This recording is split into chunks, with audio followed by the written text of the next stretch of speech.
Barnes here, Leslie there, celebrity sleaze everywhere. Have you been to the movies lately? No. Well, the weekend was won by Martin Scorsese's Killers of the Flower Moon. Even though everyone's complaining about how long it is art, as one person said. Leonardo DiCaprio, Robert De Niro, Lily Gladstone. Guess what came in second, Barnes? By the way, that's what keeps me out of a movie like that. I know it's stupid, but my attention span is not that long. If I don't know and they don't make a big deal about the length before... Yeah, it's psychological. I might be able to make it, but otherwise, no. So what was 2? Taylor Swift. Duh. The Eras Tour, 44 million, or 41 million. So up to 141 or something now? It's way over that, yes. Wow. And then Leo. People are like, what is Leo? It's an homage to David Cronenberg's 2005 film, A History of Violence, released October 19th. It's an action thriller worldwide. It beat everyone. Straight up. You know, the Marvels, which we've talked a lot about, it'll be the 33rd entry in the Marvel Cinematic Universe. Currently predicted to make $75 million to $80 million in its opening weekend next month, which is a disappointment, right, for that whole franchise?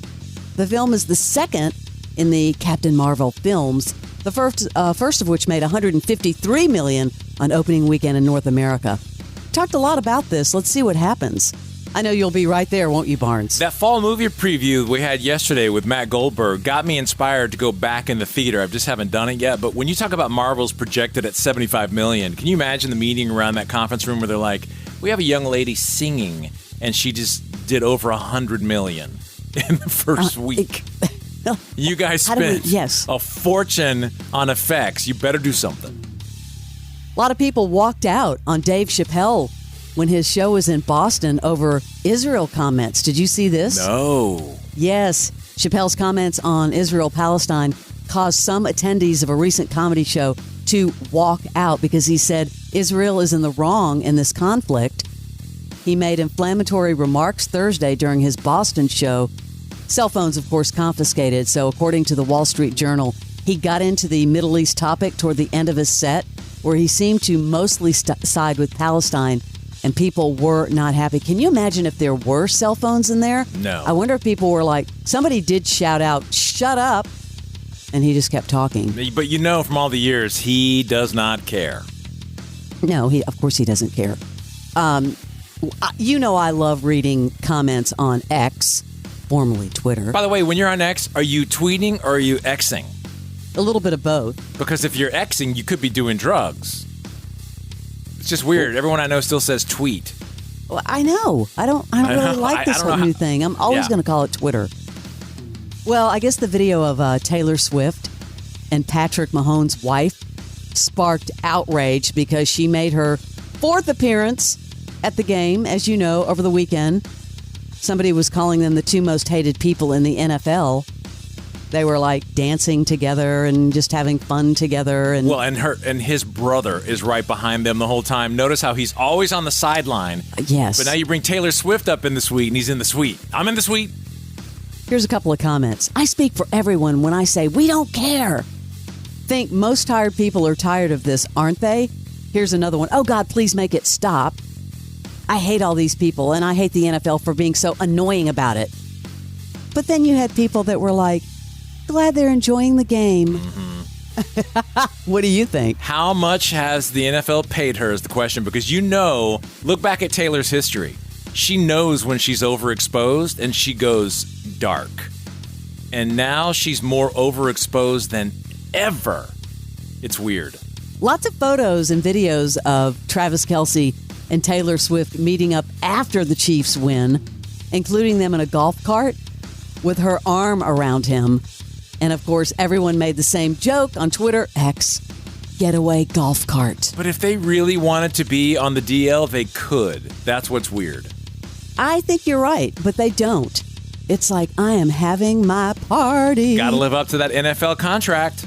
Woo. I was really excited to hear about this, and so will a lot of 99X fans. Green Day announcing a stadium tour next year with the Smashing Pumpkins and Rancid and the Linda Lindas.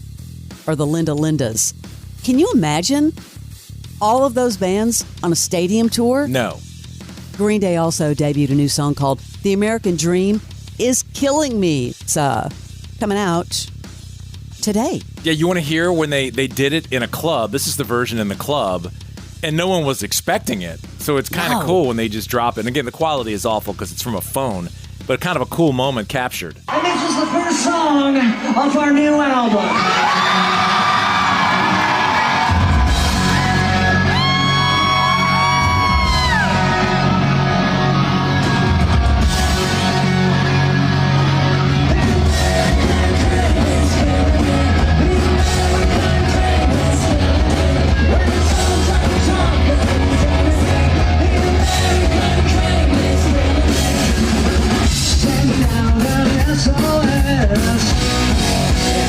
These guys are re-energized big time. This is going to be an amazing stadium tour. Fred Schneider meant Rock Lobster to be an animal rights song. Kate Pearson said, quote, he's a staunch vegetarian. To him, he really thought of saving the lobster. What? We need to ask her about that. Yeah, she's going to be on with us on Halloween. And part of our Halloween show, because she's got a new song out called Every Day is Like Halloween. And I don't get how those lyrics are down. Yeah, I don't know. We need to break it down. Yeah, have her break it down? Sure. We need somebody to break it. Use the whole interview time. Today, our thesis is Rock Lobster and the meaning behind it. I did want to keep it sort of Athens-focused, even though this is an L.A. story, but Mike Mills from REM has put his Hollywood Hills home on the market for $6 million. How is that an Athens story? Well, you know, he used to live in Athens. Okay. I know it was a stretch, but... Man, you stretched it all the way across. We're talking B-52s, now talking REM. All right. It's a stunning property sitting above the Hollywood Bowl, a direct sight line to the venue. A lot of selling points, too. You can see the Griffith Observatory, downtown L.A., Sunset Strip. This place looks gorgeous, but they said when you walk in, there's a 400-gallon aquarium in the living room. Okay. I bet that's hard to take care of. And then the adjoining bathroom features a distinctive tile design inspired by Vincent van Gogh's famous painting, Starry, Starry Night. $6 million. He bought it in '97 for $888,000. Ooh, some of that REM money putting down. But I've heard he's selling it because he's going to go on tour with REM. Just kidding. I'm just wishing. Wishing. During a charity show in L.A. over the weekend, Will Ferrell surprised the crowd by bringing out his Step Brothers co-star, John C. Reilly. They broke into a song, part of the climax to the movie, Boats and Hoes. And then when Will Ferrell and John C. Reilly get the feeling they aren't really kicking it enough doing Boats and Hoes, they bring out another big name to help them out. We need some strong beach. We need some strong beach in the house. What are we gonna do, man? I think we need a little Kush factor, if you know what I mean. Exactly. Some OG. Somebody who can blow it up. Are you thinking what I'm thinking? Yes, the D-O double G. From Long Beach, Beach, California. California. Give it up for Mr. Snoop Doggy Dogg. Boats and hoes. I gotta have me and my boats and hoes. The Nina Peter over Santa Maria. I do you at the bottom while you're drinking sangria. Put on your life vest, let's drop anchor. There's a nice little who I like to spank up. Boats and hoes. I gotta have me and my boats and hoes. Man, the rap community really gives Snoop a long leash. No pun intended. But how, getting up and doing all these jokey things, I'm surprised they don't kick his ass right out of Compton.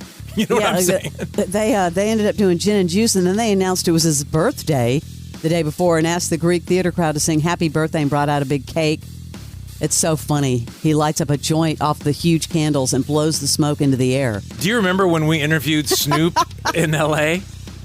Do you remember that? Yes. We were like, go ahead and just cuss, because if you want to, go ahead. And he was like, really? And he did his whole, you listening to the M and the F and the X? Yeah, he was funny. Britney's big memoir is out today.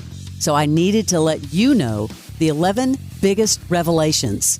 Are you ready? Well, what I was thinking is Lakeisha, who is my checker at Publix, I thought it would be really cool to have her do an excerpt Like, have her do, like, you know, a day or a week or whatever, so we could all get through the book together. Would you like me to save this story for her? No, but I'm saying the real book. I would like to get her to... Well, we could do that. Because she's got time in between checking at Publix. I thought every time I go through, I'll just bring the book and have her do a little bit. She sounds nice. Lakeisha? I would love... Yes. Love Lakeisha. Yeah, well, she kind of had... Brittany Montasia on the weekends, but Lakeisha during the week. I want to meet her. Okay.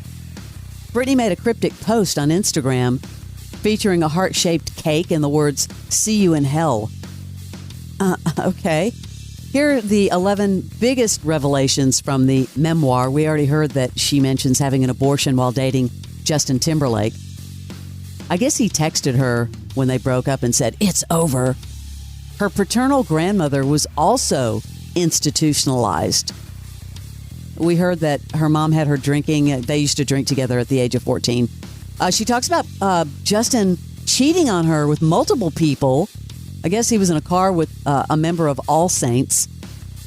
She also mentions she started having sex at the age of 14. Okay, she was upset over... Do you remember that Rolling Stone cover with Justin Timberlake and Christina Aguilera? Yes. Yeah, she was not happy about this. Adderall was her drug of choice. For someone Yikes. who can't remember 5 minutes before, how is she remembering all of this stuff so vividly? Adderall, her drug of choice. She thought her family was trying to kill her. Now, this was the one I didn't know if you had heard about yet. The fling with Colin Farrell. Never heard that ever.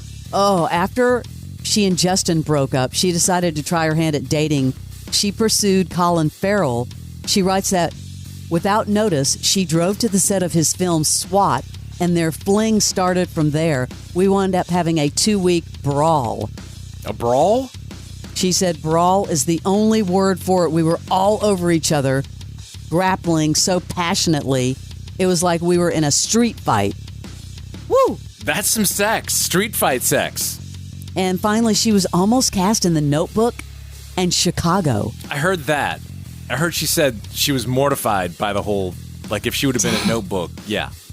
And Barnes, I do have another crazy Taryn Manning story for you. Oh, please. I mean, Taryn Manning and her makeup artist are adding to their list of bizarre incidents. Holly Hartman was arrested for driving Taryn's car, which had been reported stolen. Holly was taken into custody Wednesday morning in West Hollywood after sheriff deputies pulled her over and discovered that the 2004 Chrysler Crossfire she was driving was hot. We're told deputies called Taryn, who would only tell them the car belonged to her, and she refused to indicate whether she wanted to press charges or not. But I didn't realize they have a long history together. Taryn and Holly have a very rocky history. Taryn was arrested for allegedly attacking Holly in 2012, though the charges were eventually dropped. Holly also tried to get a restraining order after Taryn attacked her in 2015. Wow. Can you say train wreck? You see people with their act together who have a hard time even sniffing a piece of big roles like that in Hollywood. This girl sounds like a complete mess. And she's had a great career. I know. It's sad, that last audio we heard of her. Now, don't know if anyone would risk casting her, but who knew all that was going on in the background? James Bond producers are saying they haven't even begun reinventing the franchise after Daniel Craig's retirement. They said there is a big road ahead. Wow. Idris Elba. I think he should be, seriously, I think he should be the next Bond. Well, today's a big day with all the SAG meetings happening. Ooh, that's right. And I feel like something's going to happen today because remember, it was like a week ago when they were like, F you, you know, it was a bad relationship argument and everyone stormed out of the room, but the producers called Fran Drescher, president of SAG, back and said, come on back to the table. So they must have something to offer because they were rejecting everything last time. This is so interesting. All these memoirs that are coming out. We talked a little bit about John Stamos, but check out this revelation. His is called If You Would Have Told Me. He shares that in the 1980s, his romance with his then girlfriend, Terry Copley, took a shocking turn for him. Turns out one night after being out on the road and unable to get in touch with her, he just said, I'm going to swing by her house. Well, after seeing a car parked in the driveway and the lights turned out, he went to look in the guest house, and there he says he found Terry sleeping in bed with Tony Danza. Whoa!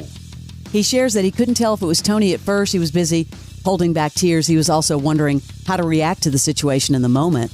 Quote, time slows until I'm frozen. I can't breathe after a few tears roll down my face, and it pisses me off. I feel angry and confused.